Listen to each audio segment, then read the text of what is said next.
So hi there, here we are for part two.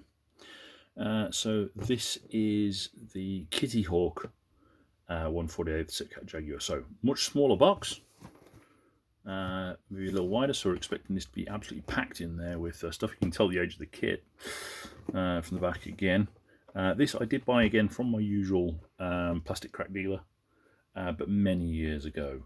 So I haven't had a chance to build it yet. So from the outside again, we do have options. So we've got a rather nice Arctic camo Mark III from 54 Squadron, sorry, with some Matra rockets. We have Sadman from Gulf War, GR Mark I, and we have another one from 54 Squadron in Cold Shoal with Shark's Mouth, which is rather cool, something a bit different. So again, let's take a look at what we have, and we'll make our mind up what we think of the two kits in a later video. So first of all, take all the parts out as always. So what have we got down the bottom here? So we've got decals of I don't know who. Looks like directly from Kittyhawk, but they look quite nice. Again, quite sharp. We've got some nice stencil detail, etc. Got the details for the tail there. No step markings. They all look alright. Nothing wrong with those. Looks like those are shaped as well to fit the ECM box at the top. We've got the tiger mouth just there, and then separately we've got the ones there for the Desert Storm ones. If I'm honest, those my eyes, or if they look slightly off, but they do look slightly off to me if I'm completely honest. The Sadman nose art detail with Saddam Hussein does look really, really nice. I don't know, would the roundels look slightly off on purpose? I mean, after all, they look pretty awesome there. So I wonder if they've deliberately done it like that because of the temporary nature of the beast. We have some beautiful etch detail, which is pretty awesome. So we've got bits for the cockpit, and so obviously not coloured or anything. So we've got burner cans to build up, and we've got the little mirrors for the canopy. Okay, so what we've got here, that should be on there.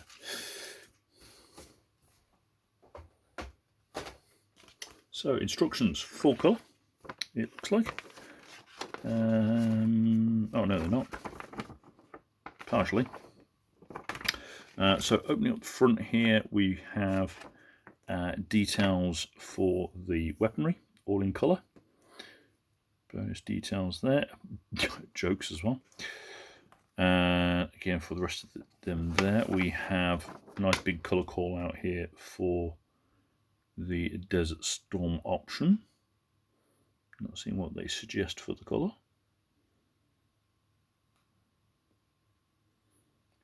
Red, black, 42, radium, C, silver, unsure.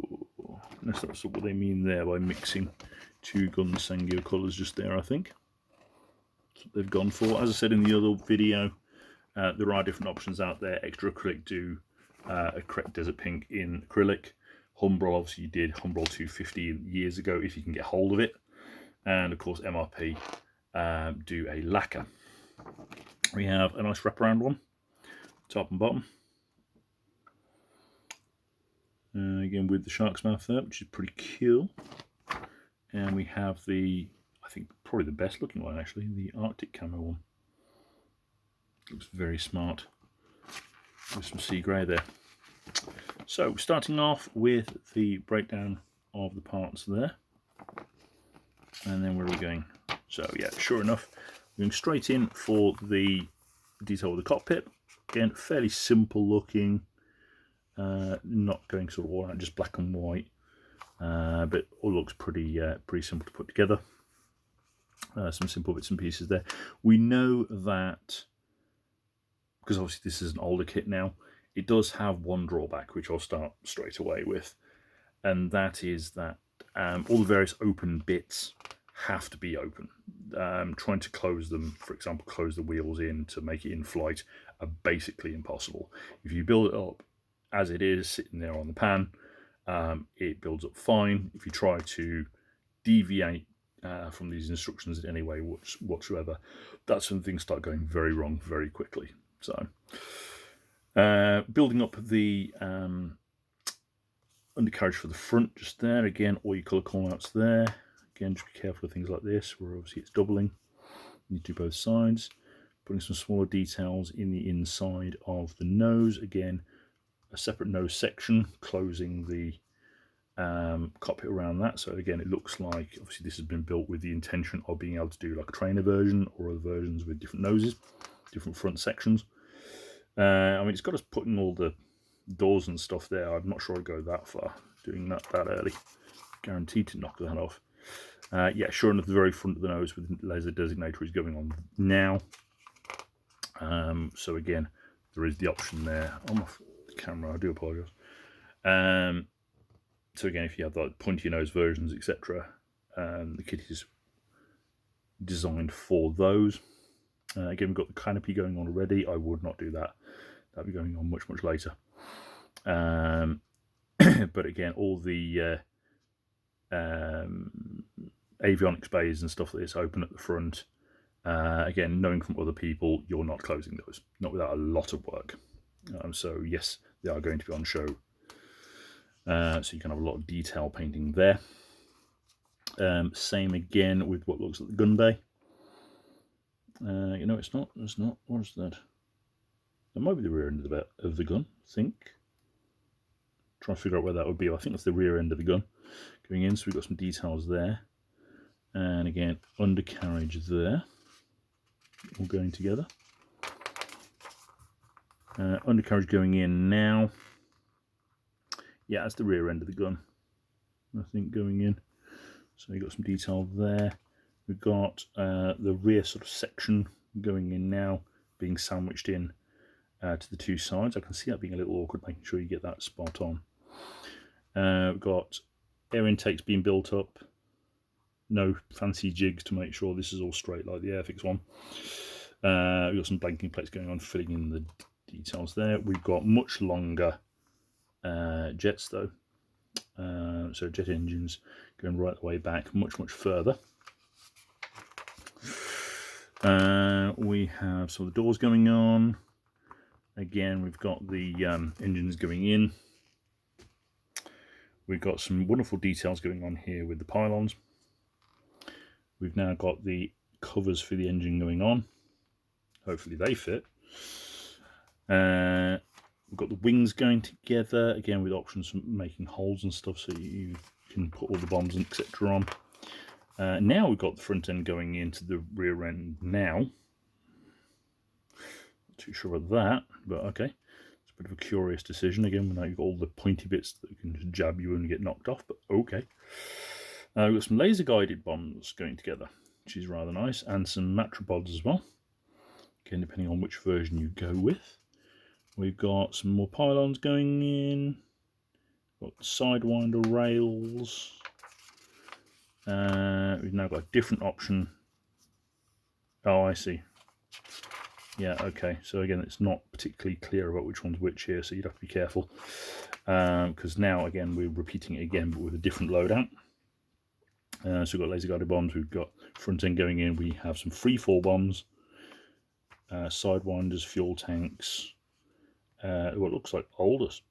That's Magic 2, so that's like the earlier missiles there as well, which is pretty cool. You got the options for both, and then finally the actual explanation of which ones you should be using, where and when and how. Okay, so not the easiest instructions to follow, but it looks like we do have a lot of options. Again, no intake trunking for the front, and no blocking plates to cover the intakes. Like I said in the previous one, though, you can't really see much inside, but we do have much fuller length jet engines for the rear. Should be quite nice if you wanted, again, to put those on display. So that's all looking quite nice. Right, let's get into this stack of sprues. So we've got a lot going on here. Looks like this has already been opened at some point. It wasn't by me. So we've got a very, very delicate looking sprue here. It made some rather nice tough plastic. Got some nice restrained detail going on there. It's in quite a creamy white plastic, so it's difficult to try and pick up. We've also got an injection pin mark there, which isn't so great, so that's going to have to be cleaned up. And again, going right around to the top. Top's looking nice there. Some nice details there. And again, around the back. That's all looking very nice and detailed. Quite very delicate. I mean, again, it's a good job you wouldn't want to try and do. There we go, I've got that in the light. This is a definite airbrush job. I think if you brush painted this, they'd just be obliterated. Looks like we've got clear parts next. There's my NIF.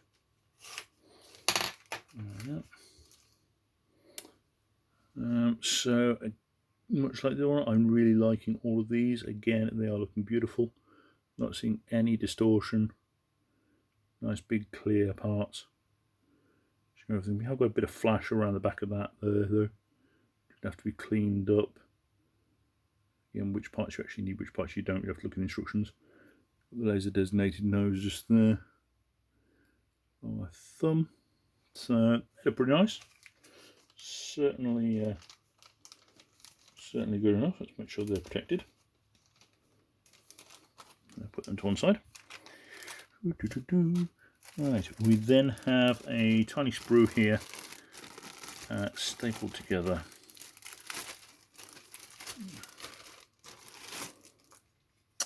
With some fantastic detail for the nose avionics bays, which again you don't have much of a choice. They are going to be on display because closing them up is hell. So that's the side there that will show that off. Again, some great detail there with guns, Aiden cannons, and again all panels around there. So look at even the little sort of fastener sections to put the doors in. That's the combing for the cockpit, and again that's the opposite side.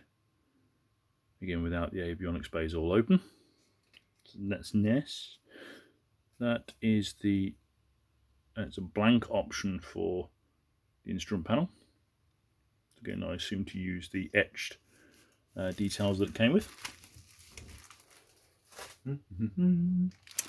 We have what looks like 2 sprues in a bag here. Again, stapled together. Really like staples because there's no way really of opening it without making an absolute mess. Try and get in there. Yep, okay. Cheapy bags. Okay, looks like we've got some. Oh wow, okay. So the whole sprue has actually then been melted together. Again, I didn't do that. We'll try and see if we can get some shots here without it going too crazy. So it looks like we've got basically all the call outs. So we've got the Magic missiles there. We've got some wonderful detail going on there for some of the sections. Again, there's the side winders in the middle. They look nice. Big laser guided bombs there. Some other stuff as well. I can't remember seeing those in the instructions, so I'm not sure what they're for. Smaller fins, etc. there. Again, no real flash on the parts, which is nice. And on the opposite side, they actually match rocket pods. Detail for those looking nice. And freefall bombs, ECM pods. Again, some other missiles that didn't get mentioned in the instructions. So some other options there if you don't fancy those call outs.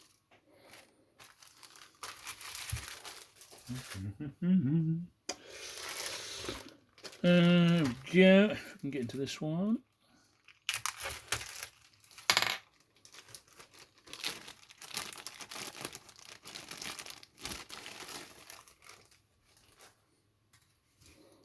This one again is welded together, so I'm just going to struggle to try and get the camera to focus here, but got some details for around the rear end of the engine bay.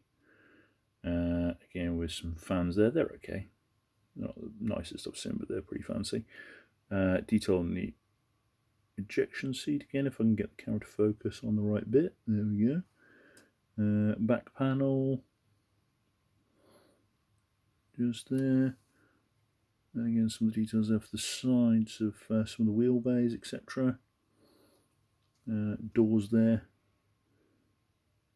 Again, looking pretty nice. Some really tiny little details. We've got some pretty big sprue gates on those, so that's going to be fun trying to get them off without damaging it. But on the opposite side there, again, we've got some wonderful detail. We've got the base of the ejection seat there. Got what looks like mold release agent, which is a bit worrying for the... Yeah, that's absolutely soaking. You can see that in the camera, but yeah, you would definitely actually want to rinse these, unfortunately, especially after all these years. Still this soaking. But yeah, we've got some nice details on there though. I can't get into some of that in the inside, but there we go. I don't know if you can see that there. Got some details there for the doors. I can just try and focus the camera there, which is pretty nice. And we've got a final bag with what looks like wings and tanks and stuff. So let's have a look at that. Is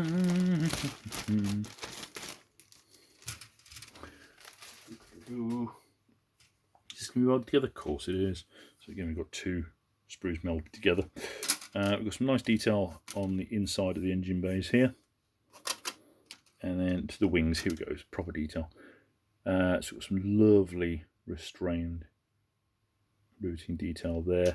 Really nice how we've got all the little sway braces for the bombs there. Some big tanks. Air intakes just here, they're looking good. We've got tail sections here. Which again, I've got some lovely detail on. I think it's the nose wheel bay. There's some pieces, different fan blades. Got the wheels there, it all looks sharp and full of detail, but I'm not seeing any weight on those. So again, for those people, you may want to replace those. And here we go, really. So we've got parts for the engines just here. Intakes again with the correct little details there. We've got top section of the tail here with different ECM pods, different flaps and so on. Around the rear end. I'm trying to get the camera to focus on this. There we go. We've got some lovely riveting detail and stuff there. Maybe a teeny bit of flash possibly. Nose wheels. We've got some pretty simple looking exhausts there. But most importantly, this is the top of the wings that you'll see nice and clearly. So yeah, if I can just catch the light just right there, we go. We've got some lovely detail riveting all over that there.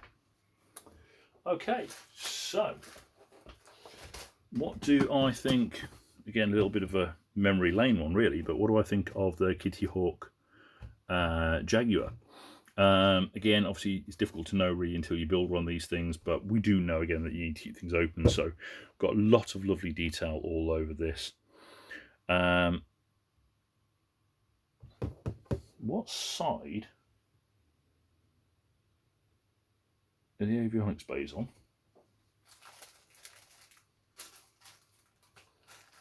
Sorry, I'm going back through the sprues now.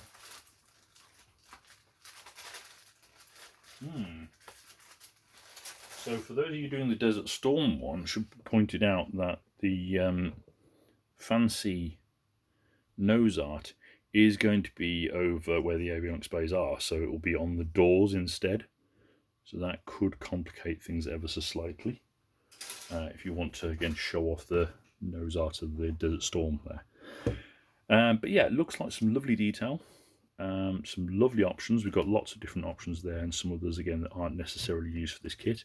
It's nice to see the X-brass sections. It's nice to see some fuller length engines, which again you can either put on show or not on show. Got different options for underwing. But again, it does look as though it may be a slightly more complicated build than perhaps other options out there, which again we will talk about in the third video.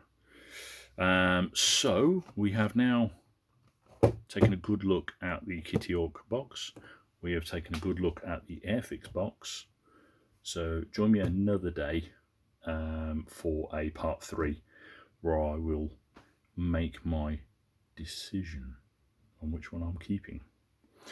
But I'll leave you at the moment to make your own mind up for a little while. Again, you can still get hold of this, even though it's not really made anymore. There's still a good load of them out there. If this is the kit that you decide to choose, it does look like there's a lot of options there in the box. Especially, I'm still liking that winter one. That's really, really nice. So until then, though, I will see you another day. Take care.